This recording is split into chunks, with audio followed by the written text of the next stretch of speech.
오늘은 빌립보서 2장 19절부터 30절까지 말씀입니다.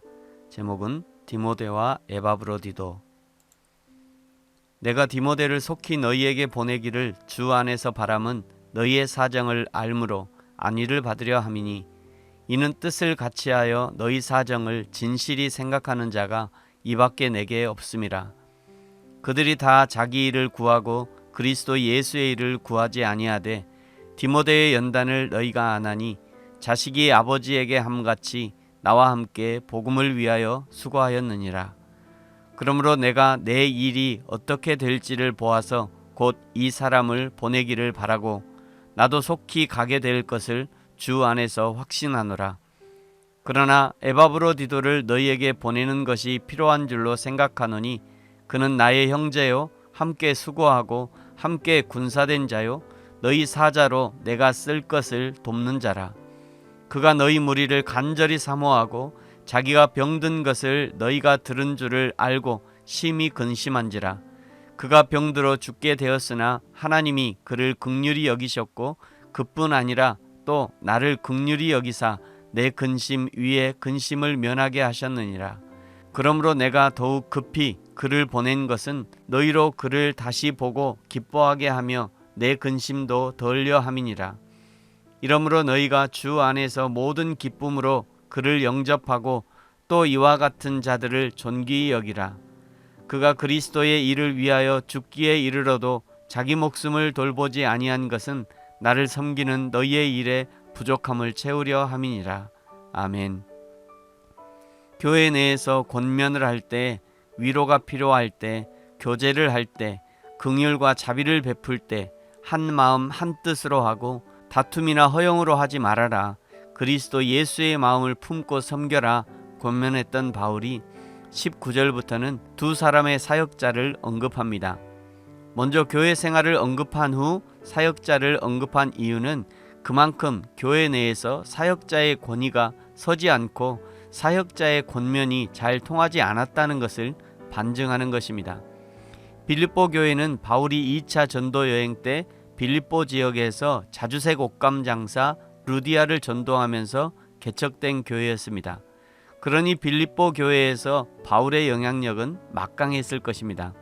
그러나 바울 다음 사역자는 너무도 유순하고 바울에 비해서 모든 것이 부족해 보이는 사역자들이었습니다. 먼저 19절은 디모데를 언급하죠. 디모데를 빌립보 교회에 보내려고 한 것이죠. 디모데는 20절에 바울과 뜻을 같이 한 사람이었고, 22절 디모데는 바울과 함께 복음을 위하여 수고한 사람이었습니다. 그렇게 디모데를 보내려고 마음을 먹었다가 25절에서 디모데에서 에바브로디도로 변경하게 됩니다. 에바브로디도로 변경하게 된 이유는 첫째 26절 에바브로디도가 빌립보 교인들을 간절히 사모하고, 둘째 자기가 병든 것을 너희가 들은 것을 알고 심히 걱정하기 때문이었습니다. 에바브로디도가 바울에게 왔을 때는 분명 건강한 몸으로 왔었는데 27절에 보시면 빌립보에서 로마까지의 여행 중에 병을 얻게 되었고, 거의 사경을 헤매는 위독한 상황을 지나서 이제 회복이 된 상태였습니다. 회복이 되고 나니 빌립보 교인들이 자신의 소식으로 걱정한다는 것을 듣고는 이제는 건강하게 되었다는 것을 보여주고 싶었던 것입니다. 바울이 처음엔 디모데를 보내려고 했다가 아마 에바브로디도가 자신이 가는 것이 더 낫지 않겠냐고 건의를 한 것 같습니다. 이 건의를 받아들여 바울이 이제 에바브로디도를 급히 보내기로 했다고 28절에 말씀하죠.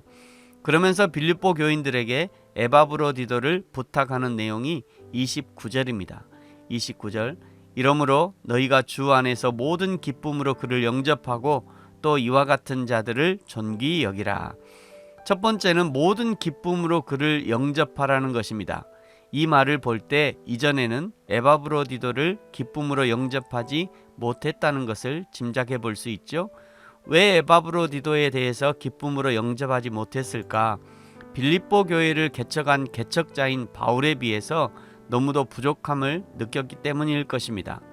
바울보다 설교도 못하고 바울보다 열정도 부족하고 바울보다 카리스마도 떨어지고 바울에 비교해서 나은 것이 하나도 없었을지도 모를 일입니다. 그러니 마음이 가지 않고 기쁨으로 그를 받아들이지 못했던 것이죠. 그러니까 기쁨으로 영접하라고 권면하고 있는 것입니다. 두 번째 권면은 이와 같은 자를 존귀히 여기라는 것입니다. 이와 같은 자란 사역자들을 말하는 거죠. 디모데, 에바브로디도뿐만 아니라 에바브로디도와 함께 가는 다른 사역자들도 있었다는 것을 알 수 있습니다. 그러면서 마지막 30절은 왜 에바브로디도를 존귀히 여겨줘야 하는지, 왜 바울이 그것을 부탁하는지를 말씀합니다. 30절, 그가 그리스도의 일을 위하여 죽기에 이르러도 자기 목숨을 돌보지 아니한 것은 나를 섬기는 너희의 일에 부족함을 채우려 함이니라. 아멘. 사역자들을 존귀히 여겨줘야 하는 이유는 그들이 하나님의 일에, 그리고 성도 돌보는 일에 목숨을 걸었기 때문입니다. 뿐만 아니라 사역자들이 성도의 신앙생활에 유익하기 때문이죠. 한국 교회의 대부분의 사역자들은 교회와 성도들을 위해 생명을 걸고 사역할 것입니다. 당연히 그런 사역자들이어야 합니다. 사역자들이 목숨을 걸고 교회와 성도를 섬기고 있다면, 그렇다면 사랑하는 성도 여러분, 우리를 섬겨주는 사역자들을 귀하게 여겨주십시오. 가까이 있는 사역자도 귀하게 여겨주시고 멀리 있는 사역자들도 귀하게 여겨주시면 좋을 것 같습니다. 그리하여 저와 여러분이 하나님 사랑, 이웃 사랑을 실천할 수 있기를 예수님의 이름으로 축복합니다. 아멘. 기도하겠습니다. 하나님 아버지 감사합니다. 바울도 자기 생명을 걸고 예수님의 복음을 전했고, 바울과 함께하는 사역자들도, 바울의 다음 사역자들도, 그리고 오늘날의 사역자들도 그들이 자신의 삶을 뒤로하고 하나님의 복음을 위해, 성도의 신앙을 위해 생명을 걸고 헌신하는 것을 알고 우리도 사역자들을 귀하게 여길 수 있는 우리 모든 성도들이 되게 하여 주옵소서. 감사합니다. 예수님의 이름으로 기도합니다. 아멘.